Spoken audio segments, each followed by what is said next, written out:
நாடார் குல வரலாறு. மாறன் நாடார்கள் வரலாறு. தென்னாட்டு நாடார் குலத்தின் முக்கிய பிரிவுகளில் ஒன்று மாற நாடார்கள்.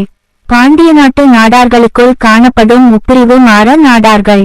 மாறநாடார் இது மருவி மாநாட்டார் என்றும் வழங்கும். மாற நாடார்கள் சந்திர குலத்தினர்.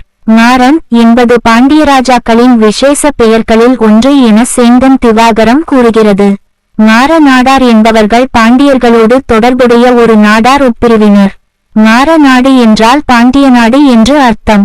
மேலே சொல்லியபடி பாண்டிய ராஜகுலத்தவராய் ஆதிமுதலே தட்சிண உத்தர மாறநாட்டில் வந்தமர்ந்து அதிநாதீனத்தை உடையவர்களா இருந்து வருபவர்களும் நாடார் ஜாதியில் குறிப்பிடத்தக்க மக்கள் தொகை உடையவர்களும் இப்பிரிவினர் ஆவர். மாறநாடாரில் பலர் தற்காலம் மாறநாட்டெல்கைக்கு அப்புறத்திலும் போய் வசிக்கிறவர்களாயிருக்கிறார்கள். மாறநாடாருக்கு கருக்குப்பட்டையர் எனவும் ஒரு பெயருண்டு.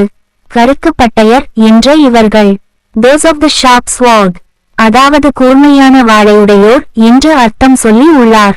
which subdivision is considered to be superior to the rest, இந்த உட்பிரிவினர் அந்தஸ்தில் மேலானோராக எண்ணப்படுகிறார்கள் என்று எட்கர் தர்ஸ்டன் துறையை கொண்டு தென் இந்திய ஜாதிகள் குலங்களின் விவரமாய் தயாரித்த புத்தகத்தில் சொல்லப்பட்டிருக்கிறது.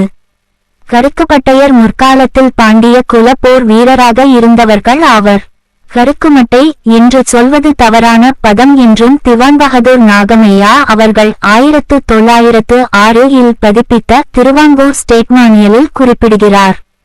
கருக்கு பட்டயத்தார் மாற நாடார்கள் என்றும் அவர்கள் பாண்டிய மன்னர்களின் வழி வந்தவர்கள் என்றும் வி.ஜே.எம். குலசேகரராஜ் தனது நாடார் சமூக வரலாறு என்ற நூலில் குறிப்பிடுகிறார். கருக்கு பட்டயத்தார் என்ற மாற நாடார்களில் நிலைமைக்காரர்களும் நாடன்களும் அடங்குவர். ராபர்ட் எல் ஹார்க்ரேவ் என்பவர் தான் எழுதிய நாடார்ஸ் ஆஃப் தமிழ்நாடு என்ற நூலில் மாற நாடார்கள் பாண்டிய வம்சத்தை சேர்ந்தவர்கள் என்று குறிப்பிட்டுள்ளார். மாற நாடார்கள் கற்குவேல் ஐயனார், அருஞ்சுனை காத்த ஐயனார் போன்ற ஐயனார் தெய்வங்களை தங்கள் குலதெய்வங்களாக கொண்டுள்ளனர்.